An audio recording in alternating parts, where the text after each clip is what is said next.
Muchas gracias, hermano. Vamos ahora a nuestro tema. Tema es realmente el respuesta bíblica a nivel iglesia. Es decir, ustedes hablan, yo menos, ustedes más, porque son muchos. Pensé que a lo mejor sería comenzar con el capítulo 5 de Gálatas. Se presta mucho para confusión.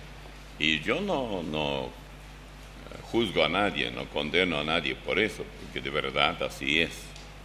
Desde el versículo 16 dice el apóstol Pablo: digo pues, andad en el Espíritu, y no satisfagáis los deseos de la carne, porque el deseo de la carne es contra el Espíritu, y el del Espíritu es contra la carne. Y estos se oponen entre sí, para que no hagáis lo que quisierais. Pero si sois guiados por el Espíritu, es decir, Espíritu Santo, no estáis bajo la ley. Y manifiestas son las obras de la carne, que son adulterio, fornicación, inmundicia, lascivia, idolatría, hechicería, enemistades, pleitos, celos, iras, contiendas, disensiones, herejías, envidias, homicidios, borracheras, orgías y cosas semejantes a estas, acerca de las cuales os amonesto, como ya os lo he dicho antes, que los que practican tales cosas no heredarán el reino de Dios. Luego dice: mas el fruto del Espíritu es amor, gozo, paz, paciencia, benignidad, bondad, fe, mansedumbre, templanza. Contra tales cosas no hay ley. Pero los que son de Cristo, han crucificado la carne con sus pasiones y deseos. Si vivimos por el Espíritu, andemos también por el Espíritu. No nos hagamos vanidosos, irritándonos unos a otros, envidiándonos unos a otros. Todo parece muy fácil hasta cierto versículo, pero después llegamos a una parte y decimos: ¿y esto? Está en contra, dirán, de eso de la salvación segura. Una vez salvo, es salvo para siempre. No, esto está en contra, dicen. Por ejemplo, cuando dicen, comenzando, él describe la fisonomía, por decirlo así, la fisonomía de una persona que anda según la carne. No dice que es incrédulo, todos ellos andan según la carne, los no salvos todos, sin excepción prácticamente, y con ellos no hay problema, ellos se cuidan que nadie los mate, pero ellos andan a su manera. Ahora, en la parte del versículo 21, en la parte final dice: como ya os lo he dicho antes, que los que practican tales cosas no heredarán el reino de Dios. ¿Ve? Si usted tiene alguna de las cosas que se mencionan antes, entonces, por ejemplo, las obras de la carne, que son adulterio, fornicación, inmundicia, lascivia, idolatría, hechicería, etc., significaría entonces que usted simplemente no es salvo. Pero resulta que el texto no dice eso. Dice: no heredarán el reino de Dios. No dice: no son salvos. Esta carta fue escrita a Galacia, a la iglesia de Galacia. O sea, todos ellos eran hijos de Dios por la fe en Cristo. Entonces, ¿cuál es la interpretación? ¿Cómo entender esto? La salvación nunca se pone en duda. Es justamente el apóstol Pablo quien más habla sobre la salvación por gracia. Pero si usted es salvo, un poco por obras y el resto por gracia, o más por obras que por gracia, o lo que fuera, usted no entendió jamás la gracia divina.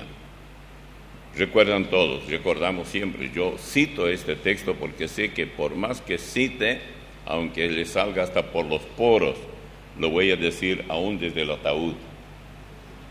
Porque por gracia sois salvos por medio de la fe, y esto no de vosotros, pues es don de Dios, no por obras, para que nadie se gloríe. Y aquí justamente se dice, fruto del Espíritu es amor, gozo, paz, paciencia, benignidad, bondad, fe, mansedumbre, templanza. Entonces, y ahí sigue una linda lista del proceder de frutos del Espíritu.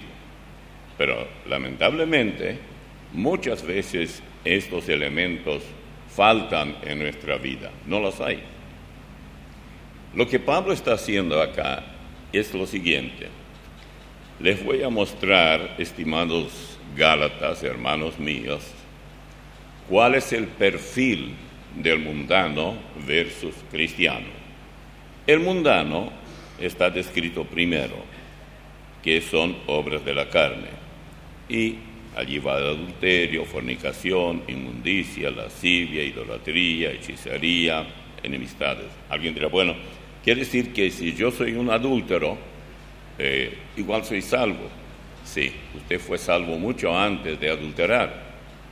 Usted fue salvo en el momento que recibió a Cristo. Y si luego adulteró, esto va a una cuenta negativa suya terrible. No es que usted va a ir al infierno por eso, no. Porque usted fue salvo en el momento de recibir por la fe a Jesucristo. Él no va a cambiar. Él es inmutable. Entre tantas cosas que sabemos acerca del Señor, es que Él es Dios mismo. Él es omnipotente, omnipresente, es inmutable, Él es eterno, que no tiene principio, etc. Todo esto son cosas que ya sabemos, no tenemos por qué preocuparnos por ese lado.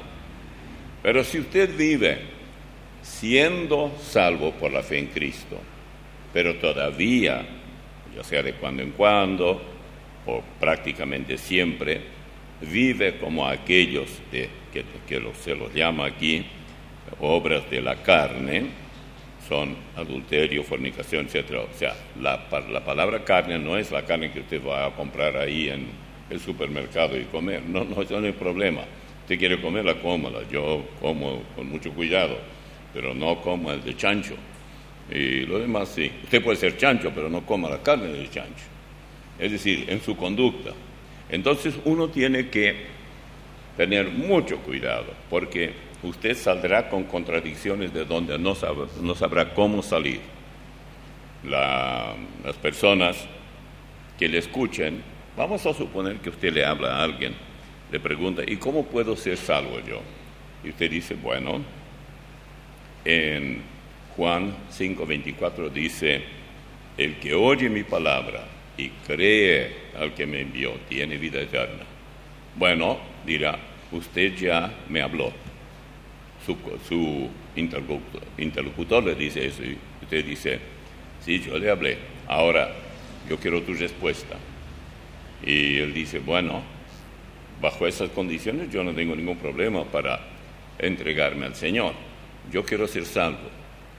Yo quiero pedirle perdón por mis pecados y todo esto, y hace su oración y todo, y usted dice, amén, eso es todo. Eres mi hermano, usted le pasa la mano, y dice, ya somos hermanos en la fe. Porque no le queda a usted otra, sino usted es un predicador mentiroso.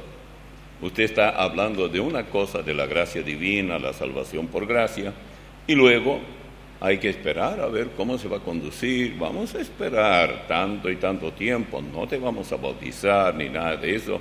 Vamos a esperar que pase bastante tiempo y vamos a seguirte de cerca. Alguien te va a estar mirando y vamos a averiguar con tu esposa si cómo te portas, etcétera. Y después, si todo está bien, te vamos a bautizar. Bueno, esta es la herejía de Constantino. Constantino había heredado el cristianismo babilónico y los babilonios tenían sus sacerdotes que hoy están en el Vaticano. Ahí está el Papa, los cardenales y supercardenales, curitas y curitos y todo eso. Pero, bueno, usted dice, entonces, ¿qué hizo Constantino? Constantino era un emperador y papa al mismo tiempo, o sea que gobernaba la parte política y religiosa de lo que era el mundo de entonces. Bueno, él de ninguna manera quería ceder su lugar, pero se vio obligado, junto con Helena, su mamita, a abrir las puertas, y en lugar de perseguir a los cristianos, no le salió la persecución, porque cuanto más perseguían a los cristianos, estos más crecían en número y se iban a ser devorados por tigres, leones, pumas o lo que fuera, perros hambrientos, etcétera. No les daban comida por 3-4 días y los perros descuartizaban y comían a cuantos cristianos tiraban para ellos. Bien, entonces le dijeron los sacerdotes babilonios, que ya para entonces él los cristianizó, comilla acá: mira, su majestad, si usted quiere ser salvo, no le recomendamos bautizarse así ahora. Espere más adelante. ¿Por qué? Porque si usted se bautiza y luego peca, ya no hay más salvación. No, se dice, no, déjenme todavía. Yo no puedo garantizar que no voy a pecar. Claro, como ese evangelio que predicaban era un evangelio que ya no pecas más. ¿Saben dónde están los que no pecan más? Todos están horizontalmente, como esos hot dogs, los panchitos, que están 1,5 metros por lo menos bajo tierra. Estos no pecan más. Ellos no dicen malas palabras. Nunca, pasé por el cementerio, pero nunca escuché que alguien gritara alguna mala palabra contra mí o contra otros. Nada de eso. Entonces él decidió y les dijo: no me bauticen, bautícenme cuando ya ven que estoy muriéndome. Ahí sí. Y como el bautismo del que hablaban ellos era echarle un poco de agüita, y ya está. Traían algo de agua bendita y le echaban ahí y ya estaba. Ese es el tipo del evangelio engañoso. No es ni siquiera evangelio, es una burla de la palabra de Dios. Pero es cierto que hay textos en la Biblia que si uno no es regenerado, no los va a entender. Las personas que deben enseñar directamente deben tener el don de discernimiento. Eso se aprende con el correr del tiempo. Y poco a poco el Señor sabe cómo moldear nuestra vida para tener la respuesta a quienes nos preguntan algo. Porque tenemos que contestar de alguna forma y no ser siempre, digamos, ignorantes. Eso no nos va a ayudar mucho. Así que, teniendo esto en cuenta, lo que Pablo está mostrando aquí a los Gálatas es el perfil doble. Aquí, dice Pablo, les muestro cómo es la vida de los no salvos. Y ahora les voy a mostrar cómo es la vida de los salvos. El fruto del Espíritu, versículo 22, del Espíritu con mayúscula, Espíritu Santo, es amor, gozo, paz, paciencia, benignidad, bondad, fe, mansedumbre, templanza. Contra tales cosas no hay ley. Está hablando de la ley divina. Dios no condena a ninguno de estos. Alguien dirá, bueno, entonces hay una contradicción aquí. Por un lado, un cristiano todavía es pecador, pero todo lo que se exige acá, yo no lo puedo cumplir. Ahí está el asunto. Usted creyó en Cristo y Él murió por usted.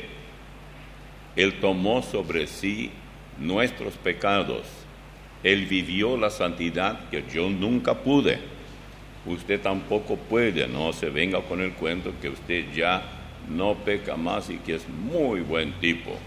No, porque alguien le conoce mejor y le ve día y noche y sabe incluso lo que usted piensa, lo que pensó y lo que va a pensar. Todo esto está muy claro para él. Así que a mí me puede engañar. Dios no puede ser burlado. Eso viene bien aquí. Ahí en Gálatas 6:7 dice: no os engañéis, Dios no puede ser burlado. Todo lo que el hombre sembrare, eso también segará. Por eso, cuando nosotros vivimos una vida desagradable a Él, siendo cristianos, interpretamos mal su gracia, virtualmente pisoteamos su sangre derramada por nosotros, entonces estamos naturalmente sembrando semilla muy peligrosa, y lo que vendrá cuando haya llegado la cosecha será terrible, realmente. Es decir, usted no pierde la salvación, pero olvídese de lo que dice aquí: amor, gozo, paz, paciencia, benignidad, bondad, fe, mansedumbre, templanza. Esas bellezas no son para una persona que, aunque sea cristiana, vive como mundano. Es necesario vivir como cristiano si uno quiere gozar de la vida, aún de la vida presente, y ni que hablar de la esperanza del futuro eterno. Bueno, yo ya hice mi cortita introducción. Ahora ustedes pueden alargar sus preguntas si quieren. Porque sí, hermano. Apocalipsis 18, 1 al 4. Apocalipsis 18. 1 al 4. Después de esto vi a otro ángel descender del cielo con gran poder, y la tierra fue alumbrada con su gloria. Y clamó con gran potencia diciendo: ha caído la gran Babilonia, y se ha hecho habitación de demonios y guarida de todo espíritu inmundo. No sé dónde usted está leyendo. Apocalipsis 18, capítulo 1 al 4. Okay. Versículo 1 al 4. Y habitación de demonios y guarida de todo espíritu inmundo y albergue de toda ave inmunda y aborrecible, porque todas las naciones han bebido del vino del furor de su fornicación, y los reyes de la tierra han fornicado con ella, y los mercaderes de la tierra se han enriquecido de la potencia de su deleite. Y oí otra voz del cielo que decía: salid de ella, pueblo mío, para que no seáis partícipe de sus pecados, ni recibáis parte de sus plagas. Mi pregunta es, pastor, si se refiere a, parece que va a ser una tribulación, ¿verdad? Si se refiere: salid de ella, pueblo mío, para que no seáis partícipe de sus pecados, ni recibáis parte de sus plagas. ¿Y se refiere pueblo mío a Israel, o en ese tiempo también los gentiles también? Muy bien, la pregunta es si al final. Voy a leer otra vez porque se oye mucho mejor así. Después de esto vi a otro ángel descender del cielo con gran poder, y la tierra fue alumbrada con su gloria. Y clamó con voz potente diciendo: ha caído la gran Babilonia, y se ha hecho habitación de demonios, eso sí que está interesante, y guarida de todo espíritu inmundo, y albergue de toda ave inmunda y aborrecible, porque todas las naciones han bebido del vino del furor de su fornicación, y los reyes de la tierra han fornicado con ella, que son los gobernantes, y los mercaderes de la tierra se han enriquecido de la potencia de sus deleites. Y oí otra voz del cielo que decía: salid de ella, pueblo mío. Esta es la pregunta principal que el hermano hizo. Pueblo mío no es necesariamente Israel, excepto aquellos que de entre ellos y de los gentiles le recibieron por Salvador. O sea, desligarse. La palabra salir no necesariamente significa la salida física, porque no están viviendo allí. Habrá un centro de babilónico, por llamarlo así. No estoy hablando de la Babilonia de allá de Irak, nada de eso. Estoy hablando de la Babilonia espiritual. Babilonia, palabra viene de Babel, que significa confusión, y todos aquellos que están en ese tipo de Babilonia, de mezcla y más confusión que el ecumenismo no puede haber, le deja atontados aún a los más sanos y cimentados en la sana doctrina. Entonces, cuando dice salid de ellos, pueblo mío, el pueblo de él se compone de tanto judíos como gentiles en este particular caso, y que no tengan nada que ver con esta Babilonia moderna. No sé si ustedes sabían que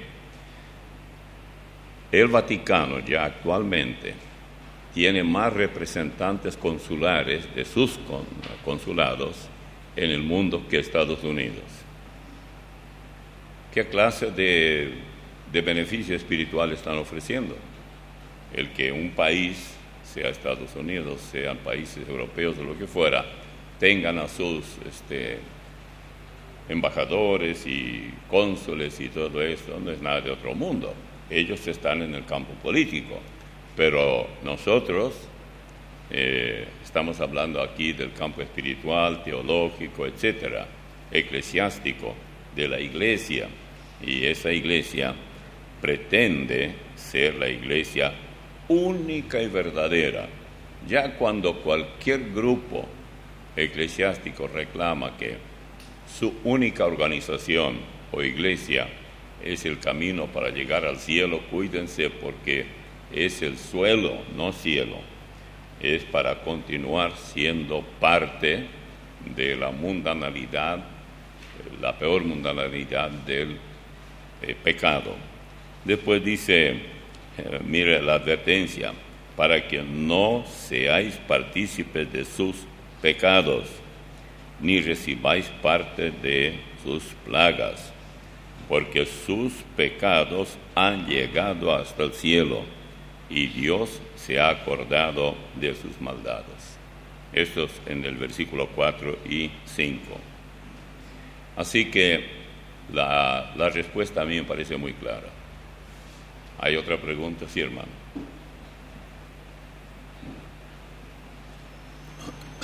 En Apocalipsis 22:15, siempre me crea un poco de problema con las personas que hablo, porque dice, mas los perros estarán afuera. Y mucha gente se refiere a los perros guau guau, o son hombres perros. Ese siempre es mi preocupación. Yeah. Muy bien. Dice, mas los perros estarán fuera, y los hechiceros, los fornicarios, los homicidas, los idólatras y todo aquel que ama y hace mentira. En algunos idiomas no se usa la palabra que el perro ladra, se usa la palabra el perro miente, porque generalmente miente, ladra por ladrar. Como se duerme, al despertar, ¡ho, ho!, comienza ahí. Y entonces uno, de cualquier manera, sin haber ningún tipo de peligro, es el perro que se durmió y repentinamente despertó y hace eso. Pero fíjese en esto, cuando dice que estarán fuera ahí está, hechiceros, fornicarios, homicidas, idólatras y todo aquel que ama y hace mentira. Hay muchos que piensan demasiado lejos, es decir, piensan que todo esto corresponde a algún lejano futuro. Es que ya no tenemos que estar en cualquier plaga de falsas doctrinas. Querramos o no, se nos va a pegar esto. Por otra parte, si usted es uno de esos cristianos que dice, a mí me gustaría invitar a mis amigos que trabajan conmigo en la oficina, etcétera, a la iglesia, pero ¿a qué iglesia voy? ¿A dónde voy? ¿A dónde los llevo? Tiene que ser un lugar donde de verdad se predica el evangelio y no mienten como el perro. Entonces, de ahí usted hace su decisión. ¿Qué va a hacer? Salir. La solución es esa. Por eso dice que no existe otra salida en medio de ellos, pueblo mío, como vimos en el otro capítulo. Y es así. Los que son de él no pueden aguantar mucho tiempo todo, y ni bien descubren, se van de allí, salen. ¿Por qué? Porque se dan cuenta enseguida que es un engaño y no quieren ser engañados. Si quieren ser engañados, ya los engañan en la municipalidad, en los pagos de impuestos, hay tantos fuentes de engaño que uno tiene que aguantar y cuidarse mucho para que un engaño más, que es el engaño que puede costarle la misma vida eterna a una persona, porque nunca se entregará al Señor. Además, puede reducir a un cristiano, digamos, alguien que ya es salvo, a una vida inútil. Usted no tiene por qué ser inútil. Yo no sé, hermanos, aquí estoy, mi nombre es tanto y cuanto, soy inútil. ¿Qué le parece? Qué presentación buena. Con felicidad y gozo usted se presenta como inútil y ya está. Y luego dice, bueno, pero hay que decir la verdad. Bueno, diga la verdad, pero procure que la verdad sea diferente. En Lucas 22. ¿Lucas 22? ¿O dónde? Lucas 22. Lucas 22. ¿Y qué versículo? Cuando Jesús ora en el Getsemaní, en el versículo 41 y 42. Y se apartó de ellos a distancia como de un tiro de piedra, y puesto de rodillas oró, diciendo: Padre, si quieres pasa de mí esta copa, pero no se haga mi voluntad sino la tuya.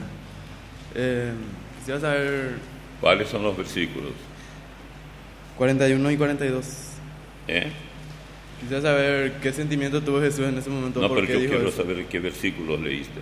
41 y 42. 41 y 42, ok. Sí.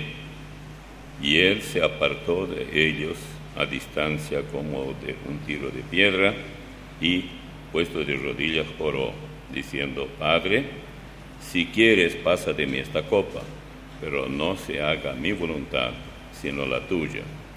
Y se les apareció un ángel del cielo para fortalecerle. Y entonces la pregunta, ¿qué sentimiento tuvo Jesús en ese momento? ¿Por qué dijo eso? ¿Qué sentimiento tuvo ahí en ese momento? lo que el Señor dijo, Sí. cuando en su oración. Sí, ¿qué sentía él por qué dijo eso? Ya. Yo prefiero leer esto en Mateo 26. En Mateo, capítulo 26, versículo 36 en adelante. Entonces llegó Jesús con ellos a un lugar que se llama Getsemaní, y dijo a sus discípulos: Sentaos aquí, entre tanto que voy allí y oro. Y tomando a Pedro y a los dos hijos de Zebedeo, que serían Jacobo y Juan, comenzó a entristecerse y a angustiarse en gran manera. Entonces Jesús les dijo: Mi alma está muy triste hasta la muerte. Quedaos aquí y velad conmigo. Yendo un poco adelante, se postró sobre su rostro, orando y diciendo: Padre mío, si es posible, pasa de mí esta copa, pero no sea como yo quiero, sino como tú. Vino luego a sus discípulos y los halló durmiendo, y dijo a Pedro: ¿Así que no habéis podido velar conmigo una hora? Velad y orad, para que no entréis en tentación. El espíritu a la verdad está dispuesto, pero la carne es débil. Otra vez fue y oró por segunda vez, diciendo: Padre mío, si no puede pasar de mí esta copa, sino que yo la beba, hágase tu voluntad. Vino otra vez y los halló durmiendo, porque los ojos de ellos estaban cargados de sueño. Y dejándolos, se fue de nuevo y oró por tercera vez, diciendo las mismas palabras. Entonces vino a sus discípulos y aquí dijo: Dormid ya y descansad. He aquí ha llegado la hora, y el Hijo del Hombre es entregado en manos de los pecadores. Y luego, a renglón seguido, levantaos, vamos, ved, se acerca el que me entrega. Este cuadro se presta mucho para confusión. Algunos dicen, bueno, él pidió que pasara de él esa copa. La gente no tiene mucho problema con la palabra copa, porque saben que se trata de esa experiencia, que sería, dicen, sería la crucifixión. Entonces, que él clama a Dios el Padre evitar la crucifixión. Eso es incorrecto, es erróneo desde A hasta Z, no es correcto.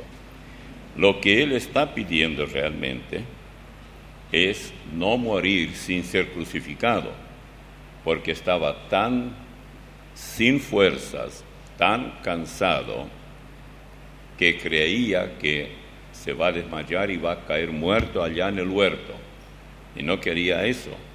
Pero con todo dijo, si tal sería tu voluntad, Padre, bueno, que se haga lo que tú digas.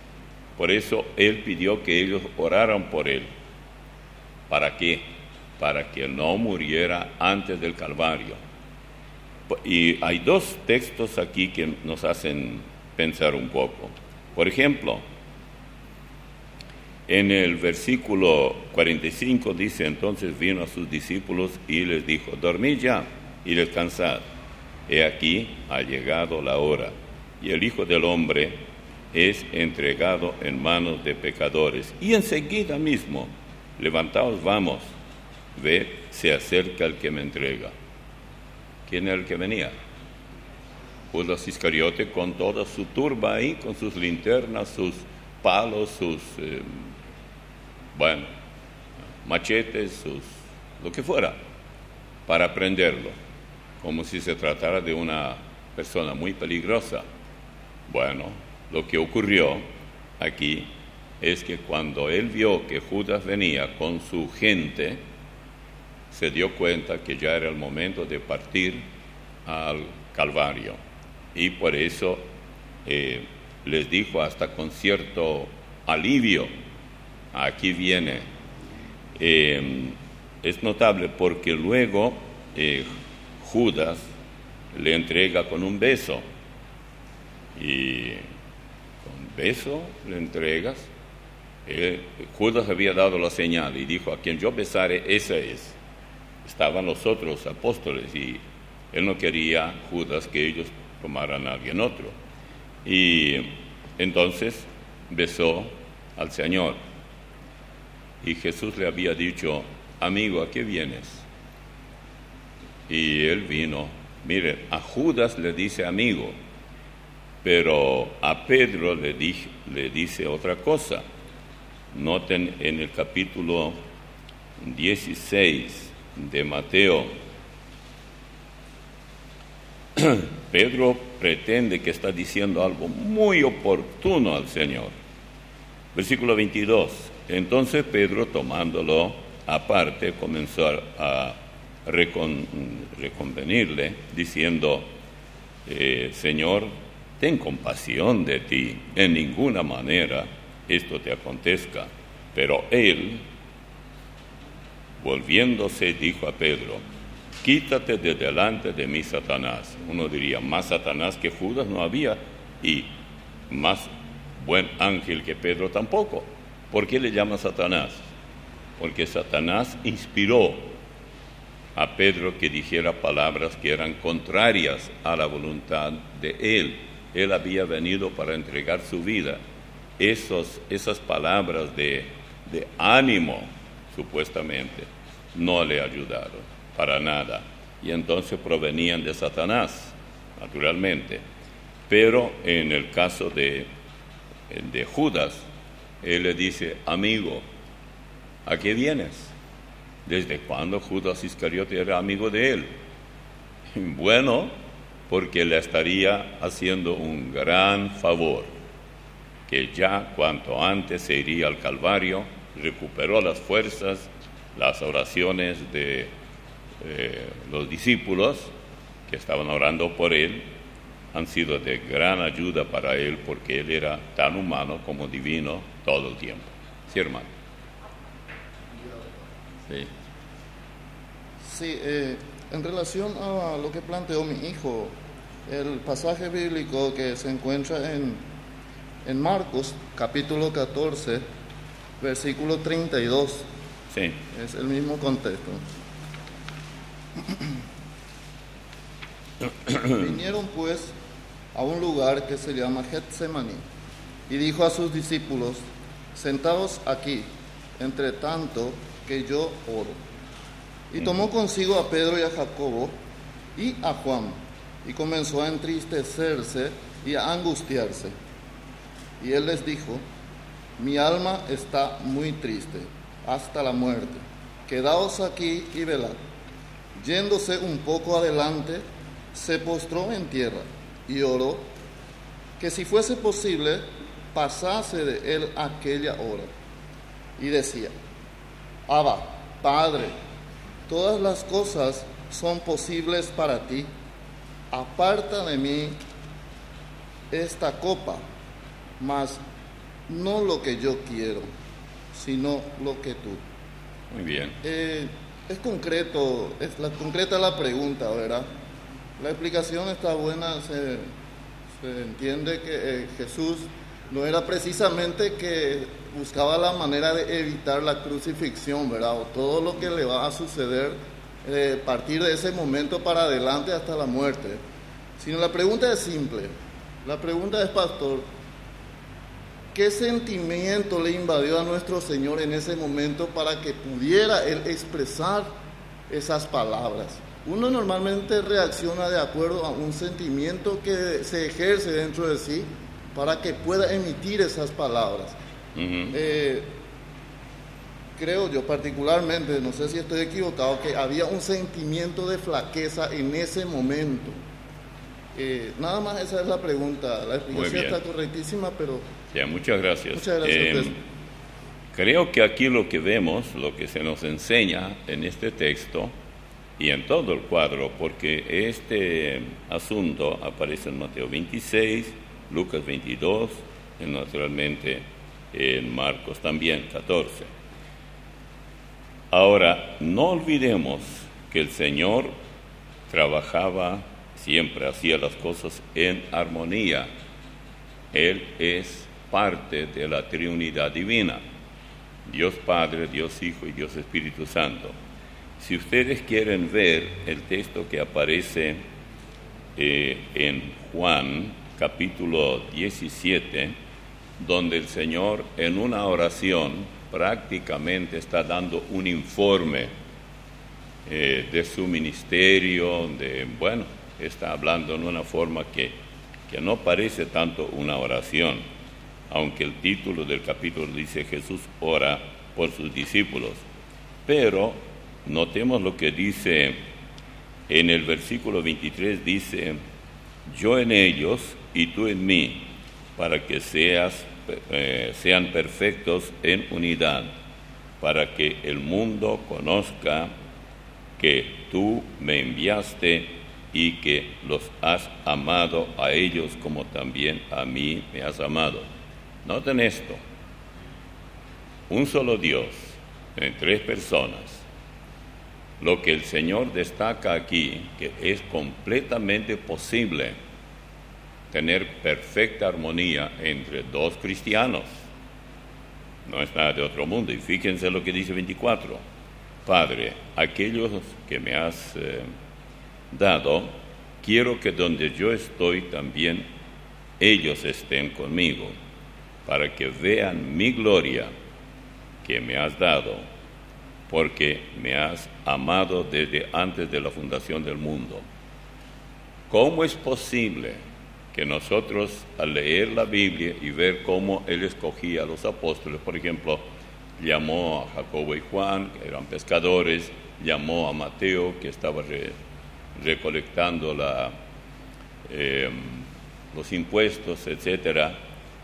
Pero aquí nos dice: Padre, aquellos que me has dado, quiero que donde yo estoy también ellos estén conmigo. Él no dice para que donde yo estaré, sino donde yo estoy. Y esto ya se repite también, la misma cosa ocurre en el capítulo 14 de Juan, para que donde yo estoy, ellos también estén. Eso es lo que él dice. Así que no es nada de otro mundo. La perfecta armonía, a veces yo hasta pienso, ¿no será que Dios es trino para mostrarnos cómo vivir unidos? Porque sí, son 3 personas, ¿no? Pero un solo Dios. A tal punto que están siempre en concordancia, en perfecta armonía. ¿Es posible esto para nosotros los humanos? No. No podemos ser dioses, así de sencillo. Pero si alguien discrepa conmigo, está bien. Dígame luego con cuánta gente está en perfecta armonía. Ni siquiera con su cónyuge. Esa armonía es pelea. Así se llama. Sí, hermano. La pregunta es si hay forma de contestar bíblicamente el por qué Satanás le ofreció a Eva las frutas, no le ofreció a Adán. Ajá, ¿por qué comenzó con Eva y no con Adán? Bueno, habla que yo creo que cuando usted vaya al cielo lo primero que va a preguntar es eso, y si yo llego después me avisa cuál es la respuesta.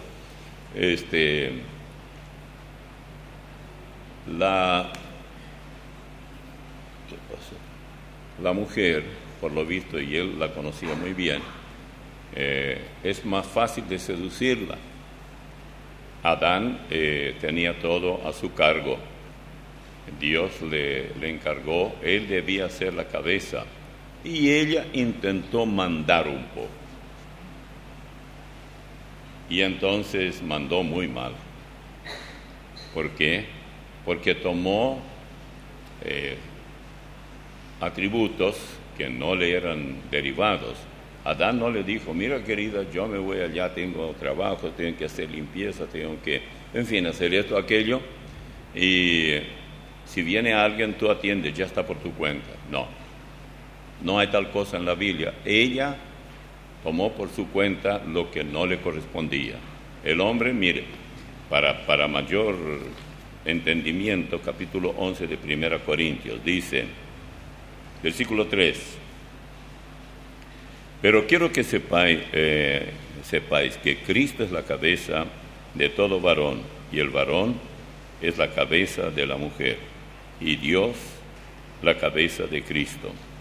Todo varón que ora o profetiza, ahí continúa diciendo, y note después, versículo 7, porque el varón no debe cubrirse la cabeza, pues él, versículo 7, él es imagen y gloria de Dios, pero la mujer es gloria del varón.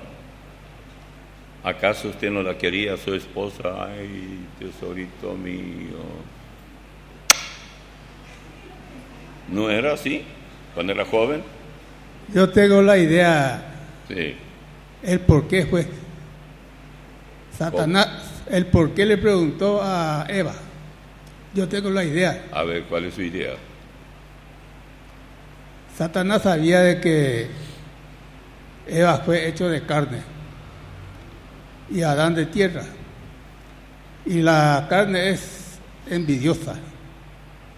Todos los días te pide. Y la tierra, sin embargo, es generosa. Te da sin pedir nada. Bueno, gracias. Bueno, dice que Adán fue criado de la tierra y la tierra no sirve para comer. Y Eva de la costilla de Adán. Bueno, yo respeto su parecer, sí, hermano.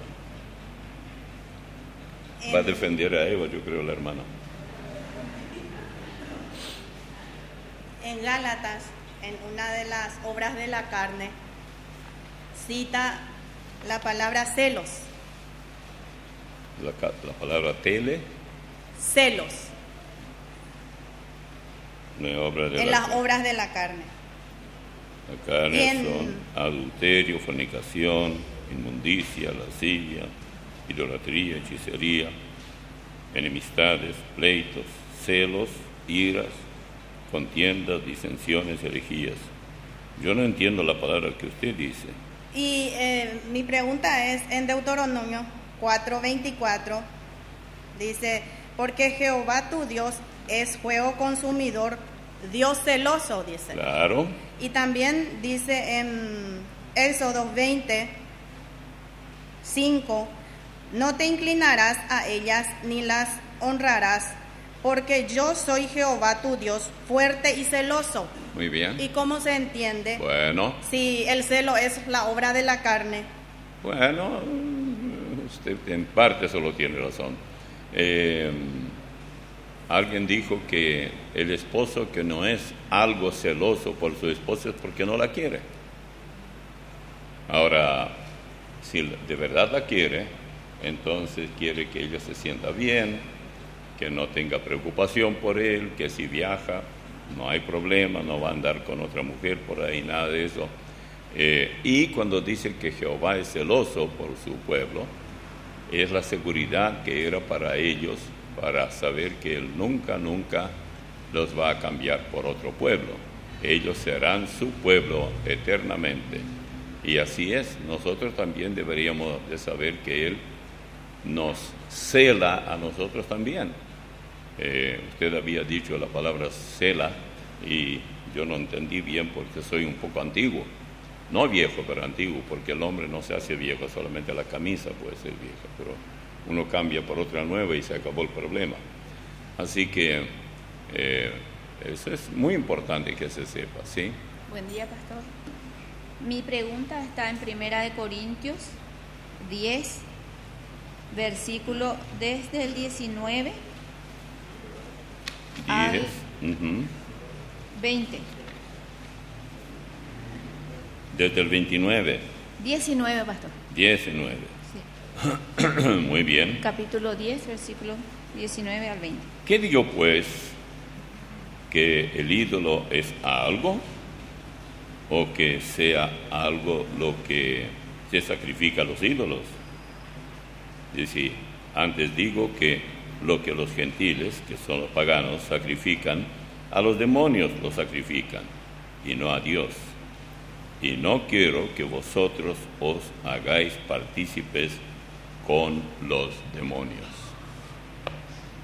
¿Qué está diciendo con esto si dice que los ídolos no son nada y después dice que al sacrificar a los ídolos se está sacrificando a los demonios? Claro, porque alguien muy bien dijo que tras cada imagen, ídolo, hay un demonio, porque los que prenden velas y se arrodillan ante un ídolo, ante una imagen, dicen, no, nosotros no le estamos adorando ni nada, entonces ¿para qué la quieren?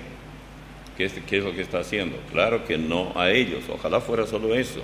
Lo que están haciendo es adorar al demonio, y esas son personas, tal como dice allá en Efesios 6:12. No tenemos lucha contra carne y sangre, sino contra huestes espirituales de maldad en las regiones celestes. Los demonios son los ángeles caídos, y 1/3 de ellos siguió a Satanás, y Satanás los endemonió muy bien. Pastor, ¿y si los cristianos saben, o sea que se entiende que los cristianos ya no hacemos eso, ¿verdad? Porque conocemos eso. Sí. ¿Por qué dice en 1 de Juan, capítulo 5, versículo 21? Sí. Hijitos, guardaos de los ídolos. Parece algo así medio separadito. Claro. Gracias, pastor. Gracias a usted. 1 Juan 5, versículo 21. Hijitos, guardaos de los ídolos. Termina allí la epístola. Y es cierto, porque la idolatría era muy, muy común en el paganismo, y hasta hoy lo es. Pero nosotros, los cristianos, no tenemos que ver nada con eso, porque realmente es grave pecado. Hay más preguntas. Yo no quiero que se vayan de acá esperando hablar y no se le dio la oportunidad. Sobre los mentirosos. Resulta que ahí estamos los salvos que somos mentirosos, ¿verdad? Los que hemos recibido a Cristo como nuestro Salvador personal. Pero están los mentirosos que nunca han recibido, ¿verdad? Nunca no fueron salvos, ¿verdad? Y en Apocalipsis 21, dice, habla de los cobardes, 21:8. 21:8. Cielos nuevos y tierras nuevas. Y dice, pero los cobardes e incrédulos, ¿verdad? Habla de que estarán en el en el infierno, ¿verdad? El 8. En el 22, un hermano ya habló de los perros, ¿verdad? Y dice en el 22:15, más los perros estarán afuera. Ya no dice ahí, ya no se refiere supuestamente al infierno, eso, ¿verdad? Estarán fuera, y los hechiceros, los fornicarios, los homicidas, los idólatras y todo aquel que ama y hace mentira. Bueno. No se refiere a los, sí. Los no salvos también. Sí. En el primer texto que usted leyó, es el capítulo 19, ¿no?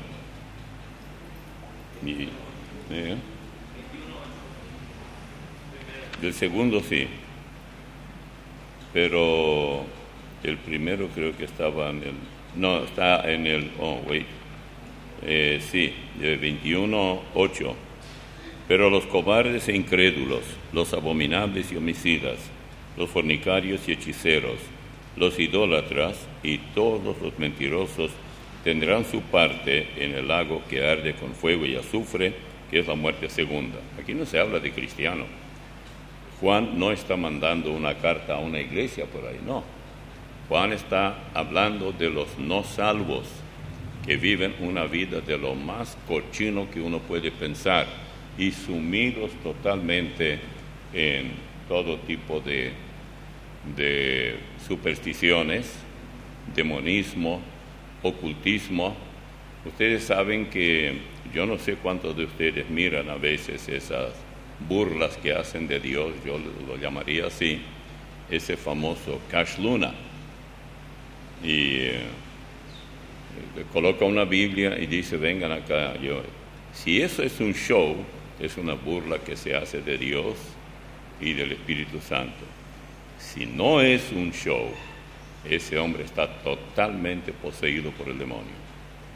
Y la gente cae, hombres de mi tamaño y todo, tiemblan ahí, se caen al suelo, así nomás. No pueden, caminan y luego no pueden continuar. ¿Qué quiere decir eso? Yo no digo que ustedes miren eso, es una plaga, pero ese hombre, eso puede parecer cristianismo, pero es ocultismo, pero ocultismo muy peligroso y muy avanzado, y eso debemos cuidar. Tú no puedes jugar con Satanás y decir, vamos a así nomás superficialmente, no vamos a ir en profundidad, yo solamente quiero ver un poco. No, él nunca permite tal cosa. Es como aquel muchacho que medio coquetea a una chica y después primero tomarse de la mano. Bueno, ¿qué de malo hay dedos con dedos, no?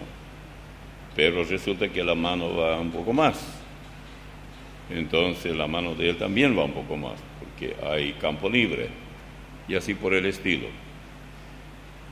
Voy a terminar con una anécdota que puede servirles bastante. Si hay aquí jóvenes que quieren casarse algún día, ¿cuántos jóvenes solteros hay acá? A ver, levanten la mano, chicas y muchachos.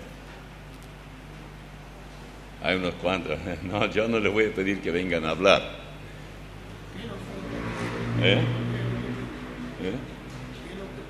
Jovencitos que quieren casarse y que son solteros y no.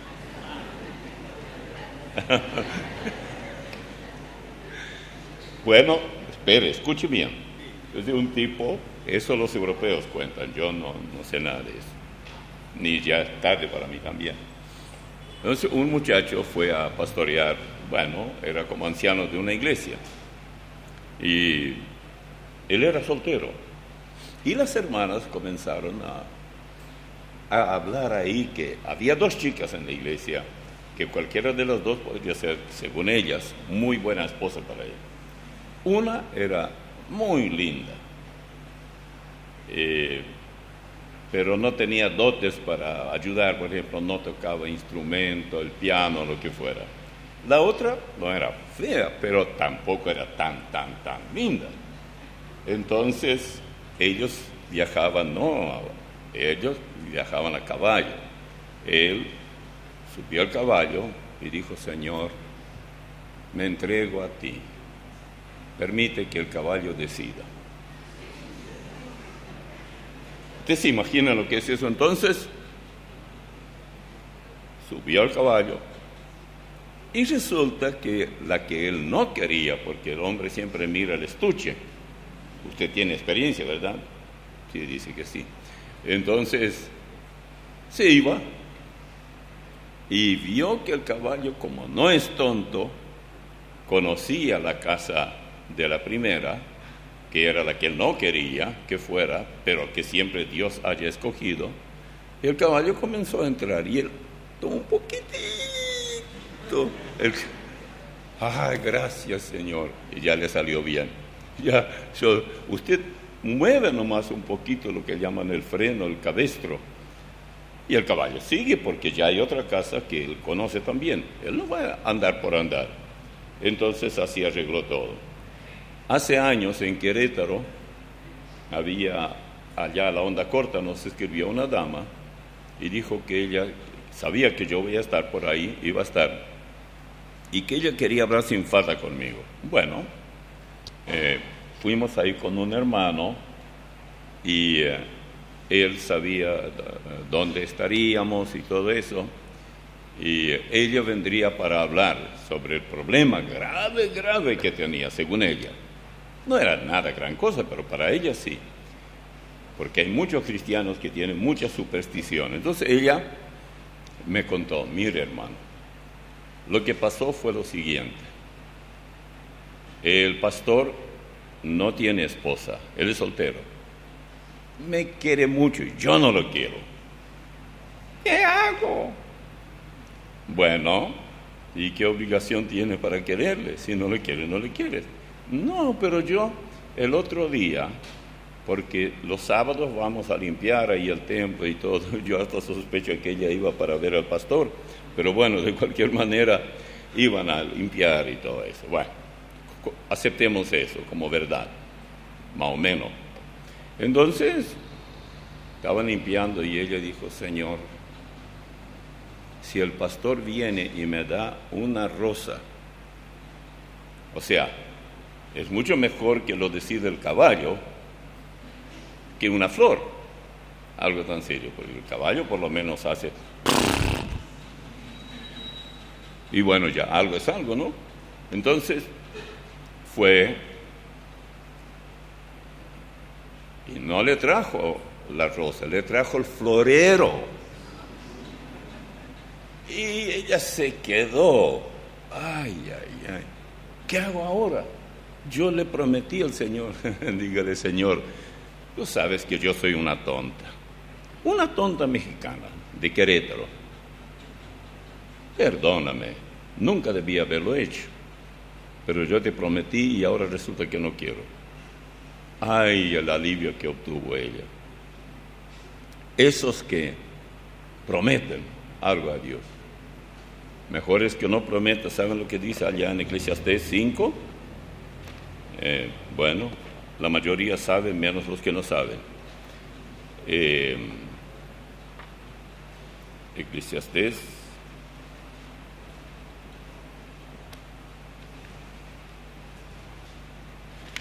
5. Dice así: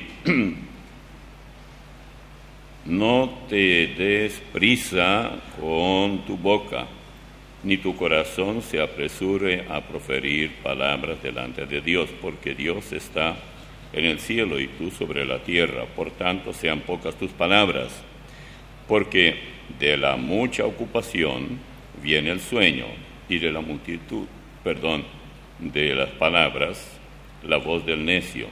Cuando a Dios haces promesa, no tardes en cumplirla, porque Él no se complace en los insensatos. Cumple lo que prometes. Mejor es que no prometas, sino que prometas y no cumplas. No dejes que tu boca te haga pecar, ni digas delante del ángel que fue ignorancia. ¿Por qué harás que Dios se enoje a causa de tu voz y que destruya la obra de tus manos? Bien, mejor es que no prometas, sino que prometas y no cumplas. Bueno, pero ¿qué pasa cuando la persona no sabe lo que está haciendo, lo que está prometiendo? Bueno, pedirle perdón al Señor y siempre hay perdón. Vamos a orar. Padre amado, te agradecemos por este momento de estudio de tu palabra y permite que el nombre tuyo en toda nuestra vida sea glorificado. Pedimos pues que tú nos acompañes en el resto de esta reunión, estés con quienes han de participar en una u otra forma, estés con aquellos que están cuidando a los pequeños, a los niños, y luego en la parte final, en la cena conmemorativa. Ayúdanos a ser obedientes a ti y naturalmente cuidadosos. En el nombre de Cristo Jesús. Amén.